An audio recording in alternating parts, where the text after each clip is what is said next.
Hey guys, welcome back to another Dragon Ball video. If you aren't aware, we got a new trailer for Dragon Ball The Breakers yesterday, and this game is definitely way out of left field, with pretty much nobody knowing this was gonna happen. So in today's video, I want to talk about some of my concerns for Dragon Ball The Breakers and some things I'm really excited for this game, because personally, I'm looking forward to it. But before we get into the meat and potatoes of today's video, be sure to give it a massive like, it helps the channel a bunch. And if you're new here, subscribe to stay up to date with all things Dragon Ball. Now, I'm not going to show video footage of this because, I don't want to get hit with copyright, which seems to always happen whenever I try that, so I will have screenshots and I will have the trailer linked in the description down below. So getting right into this, for those of you guys who don't know, a little bit of a back history on me, I love asymmetrical games. I used to be a commentator for the Evolve community, putting thousands of hours in that game, and I also put thousands of hours into Dead by Daylight. I was really into the last year scene, although the game wasn't all that great, and I've kept my eye on every single asymmetrical game since. And all these games have one thing in common. The asymmetrical genre of video games is plagued by unbalanced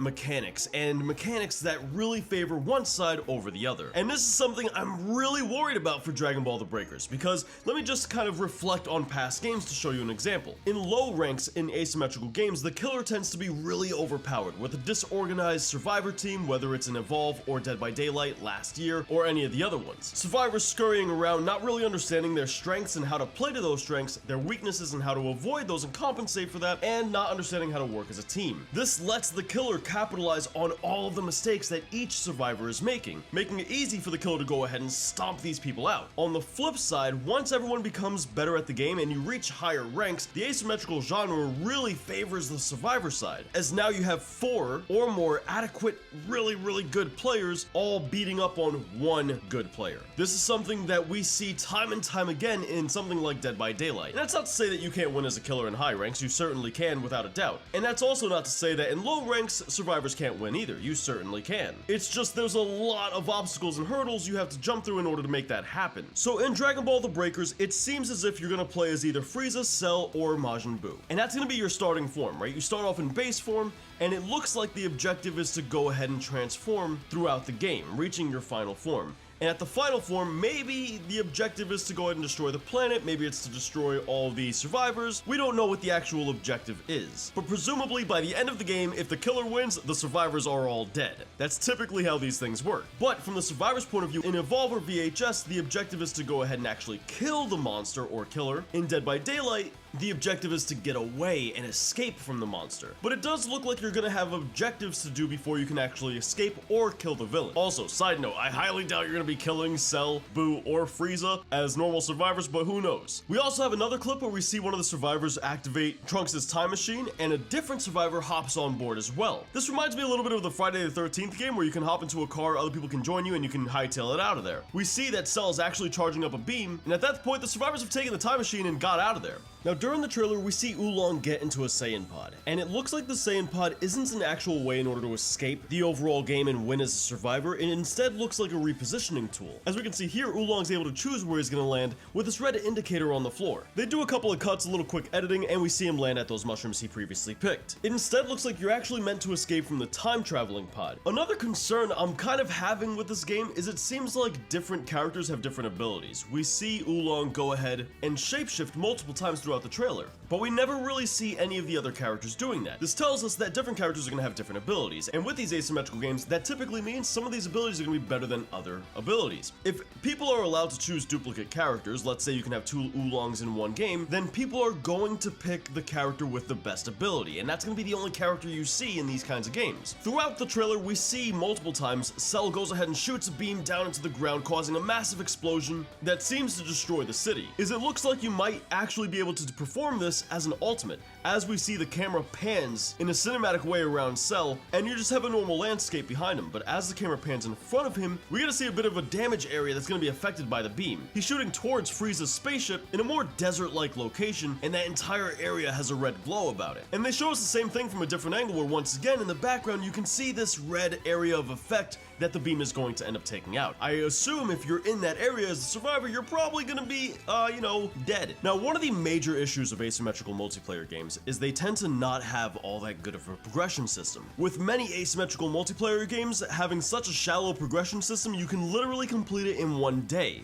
A good example of that would be Friday the 13th, while something like Dead by Daylight, on the other hand, gives you a progression system that you can opt into. The initial grind to level 50 being the max level for any survivor or killer in Dead by Daylight is a pretty long grind, but once you get there you can choose to prestige. And if you choose to prestige, well then you start back at 0 and you gotta go back to 50. You can do this 3 times for each character, which gives you a massive progression system when you consider that the game has like 20 plus characters on both sides, survivor and killer. In these kinds of games, there's either nothing much at all to unlock, or there's a absolute metric ton to unlock and it's gonna take you forever. If Dragon Ball The Breakers can find a happy medium between this, I think customers would be really happy with it. But that's exactly the point. You're gonna have to find a happy medium, which so far none of the asymmetrical multiplayer games have managed to do, like Home Sweet Home, the Resident Evil one, Friday the 13th, Evolve, or last year, just to name a few. And my last concern for this game is the replayability. In something like Dead by Daylight, the maps are partially procedurally generated, where there are set things in the map that do not move. However,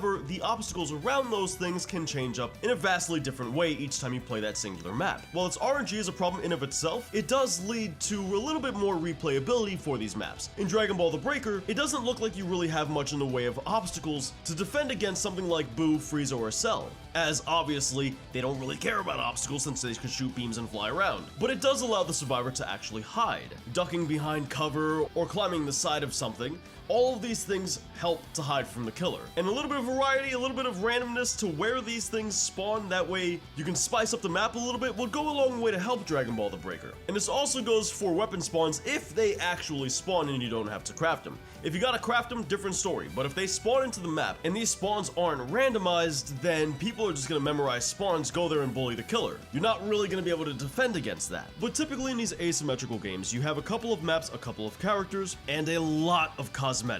That tends to be how these sorts of games make a lot of their money. Evolve did it and it was a fully priced $60 game. Dead by Daylight does it to an incredible degree, with hundreds of cosmetics, and I hope Dragon Ball The Breakers doesn't go down that route if it's a fully priced game. If I gotta shell out $60 for the game, and the only content to get in here is cosmetics, I'm gonna have a bad taste in my mouth. Now, what leads me to believe that they also don't have much content planned for this game is the fact that the people working on the game even said that they're tying your save data to Dragon Ball Xenoverse 2. And I just feel like if you need to attach this game to a more successful game, then this game probably can't stand on its own. Otherwise, Dragon Ball FighterZ, Xenoverse 2, and Kakarot would all be tethered together with their save data as well, and they're not, because they can all stand on their own. But the only defense here is the fact that Xenoverse 2 and this game both take place in the same universe, so that's the one justification there as far as the save data is being tied together. And now the question becomes, what are they going to do with that tether? What are they going to do with the content